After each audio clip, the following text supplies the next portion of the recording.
Un matin, le père Rouault vint apporter à Charles le paiement de sa jambe remise, 75 francs, en pièces de 40 sous, et une dinde. Il avait appris son malheur, il en consola tant qu'il put. « Je sais ce que c'est, disait-il en lui frappant l'épaule. J'ai été comme vous, moi aussi. Quand j'ai eu perdu ma pauvre défunte, j'allais dans les champs. Pour être tout seul, je tombais au pied d'un arbre, je pleurais. J'appelais le bon Dieu, je lui disais des sottises. J'aurais voulu être comme les taupes que je voyais aux branches, qui avaient des vers, leur grouillon dans le ventre, crevés, quoi. Et quand je pensais que d'autres, à ce moment-là, étaient avec leur bonne petite femme à les tenir embrassés contre eux, je tapais de grands coups par terre avec mon bâton. J'étais quasiment fou, que je ne mangeais plus. L'idée d'aller seulement au café me dégoûtait, vous croiriez pas? Eh bien, tout doucement. Un jour chassant l'autre, un printemps sur un hiver et un automne par-dessus, un été, ça a coulé brin à brin, miette à miette. Ça s'en est allé, c'est parti. C'est descendu, je veux dire. Car il vous reste toujours quelque chose au fond, comme qui dirait un poids, là, sur la poitrine. Mais, puisque c'est notre sort à tous, on ne doit pas non plus se laisser dépérir et, parce que d'autres sont morts, vouloir mourir. Il faut vous secouer, monsieur Bovary. Ça se passera. Venez nous voir, ma fille pense à vous de temps à autre. Savez-vous bien? Et elle dit comme ça que vous l'oublierez. Voilà le printemps bientôt. Nous vous ferons tirer un lapin dans la garenne pour vous dissiper un peu.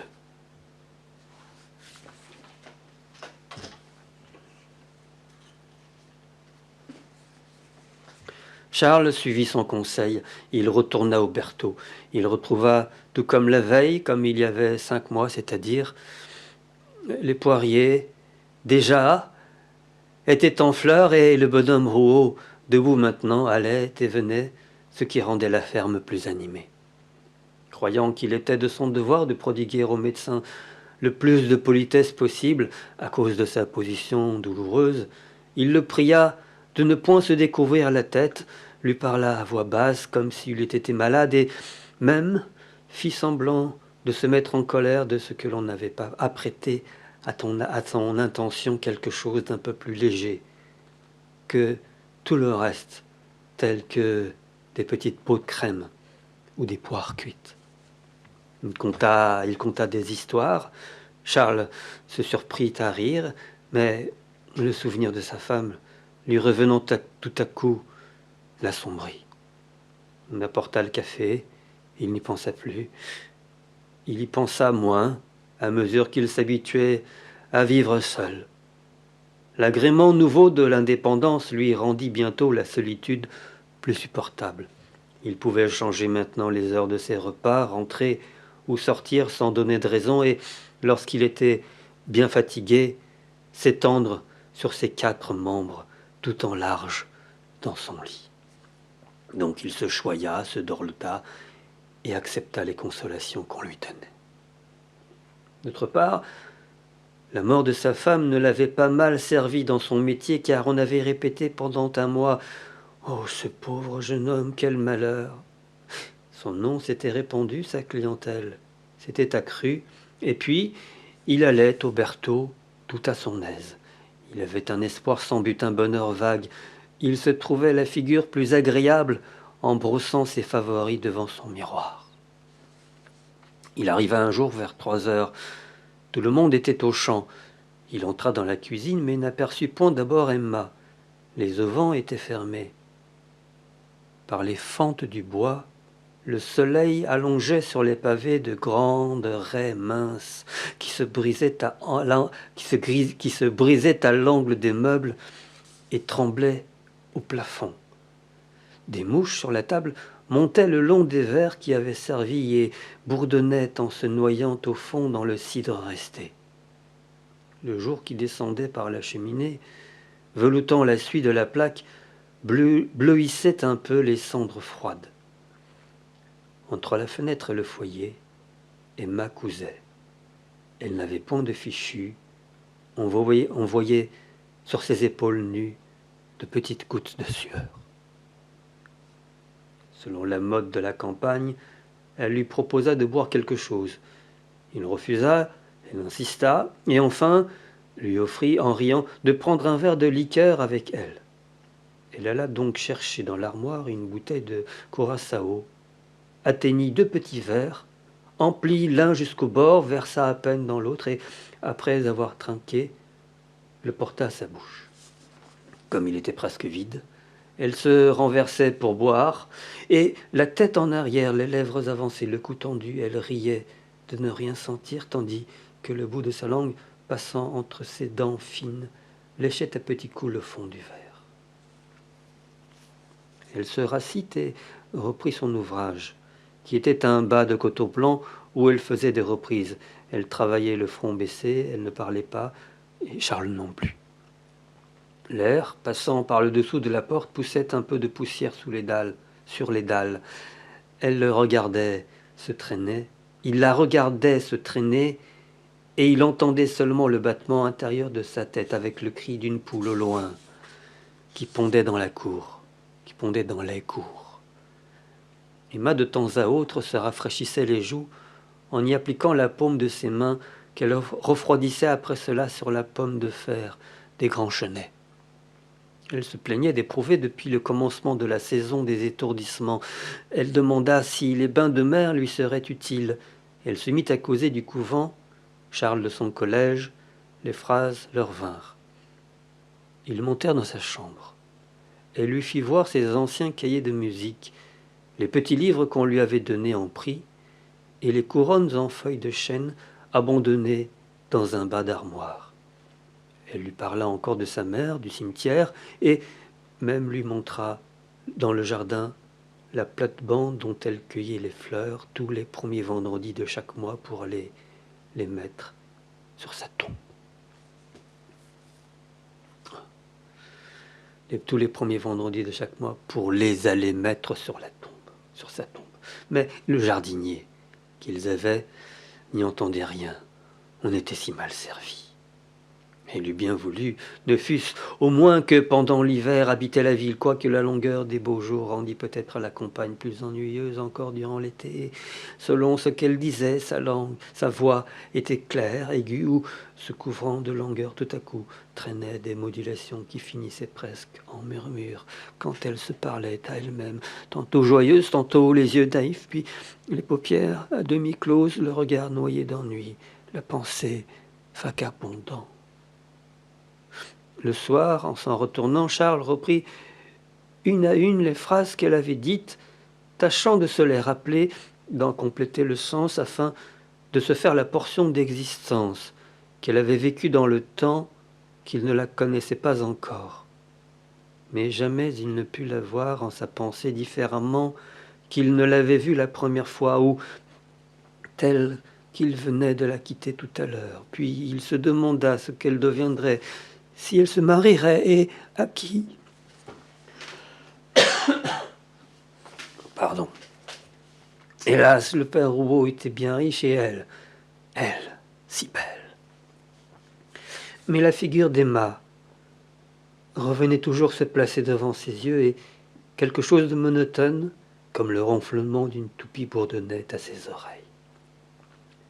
Si tu te mariais, pourtant, si tu te mariais.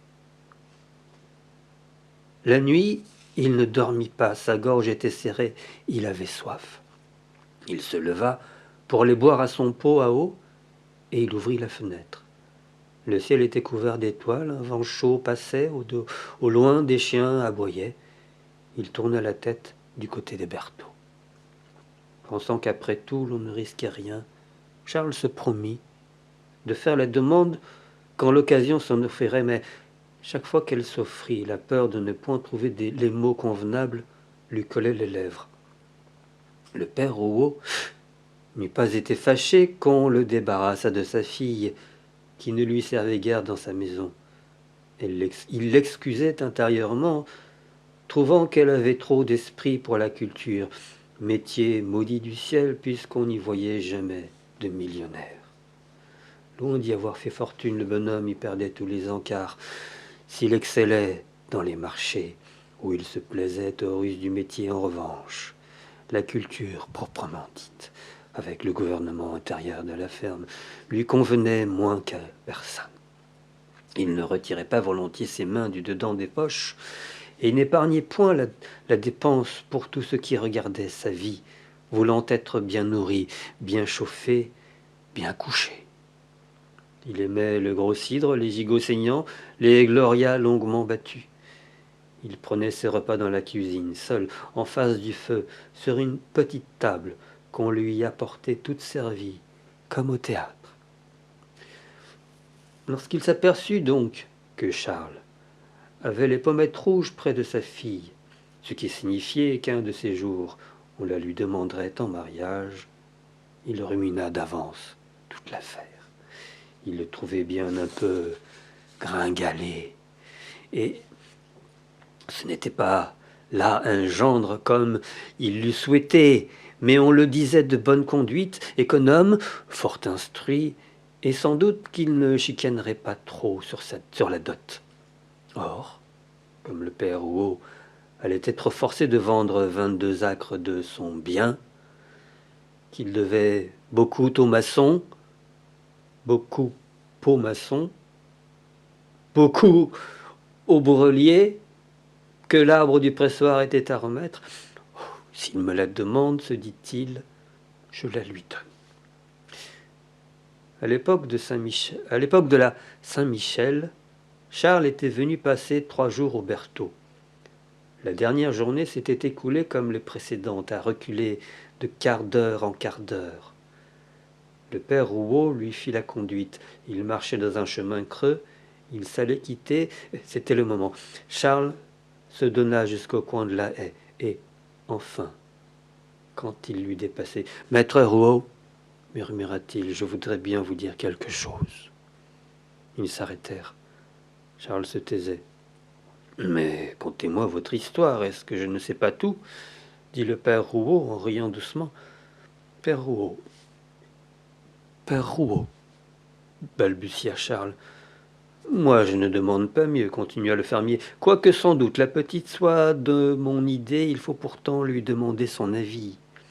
Allez-vous-en donc, je m'en vais retourner chez vous, chez nous. Je m'en vais retourner chez nous. Si c'est oui, entendez-moi bien, vous n'aurez pas besoin de revenir à cause du monde et d'ailleurs, ça la saisirait trop. Mais pour que vous ne vous mangiez... Ouais, d'accord. Mais pour que vous ne vous mangiez pas le sang, je pousserai tout grand l'auvent de la fenêtre contre le mur. Vous pourrez le voir par derrière en vous penchant sur la haie. Et il s'éloigna. Charles attacha son cheval à un arbre, il courut se mettre dans le sentier. Il attendit. Une demi-heure se passa, puis il compta 19 minutes sur sa montre. Tout à coup, un bruit se fit contre le mur. Le vent s'était rabattu. La cliquette tremblait encore. Le lendemain, dès 9 heures, il était à la ferme. Emma rougit quand il entra, tout en s'efforçant de rire un peu, par contenance. Le père Rouault embrassa son futur gendre. On se mit à causer des arrangements d'intérêt. On avait d'ailleurs du temps devant soi, puisque le mariage ne pouvait décemment avoir lieu avant la fin du deuil de Charles, c'est-à-dire vers le printemps de l'année prochaine. L'hiver se passa dans cette attente. Mademoiselle Rouault s'occupa de son trousseau.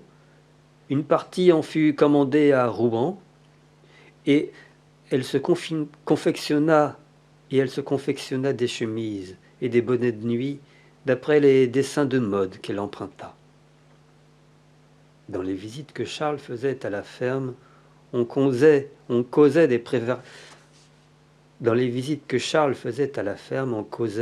des préparatifs de la noce. On se demandait dans quel appartement se donnerait le dîner. On rêvait à la quantité de plats qu'il faudrait et quelles seraient les entrées. Emma eut, au contraire, désiré se marier à minuit, au flambeau. Mais le père Rouault ne comprit rien à cette idée. Il eut donc une noce où vinrent 43 personnes, où l'on resta 16 heures à table, qui recommença le lendemain, et quelque peu les jours suivants.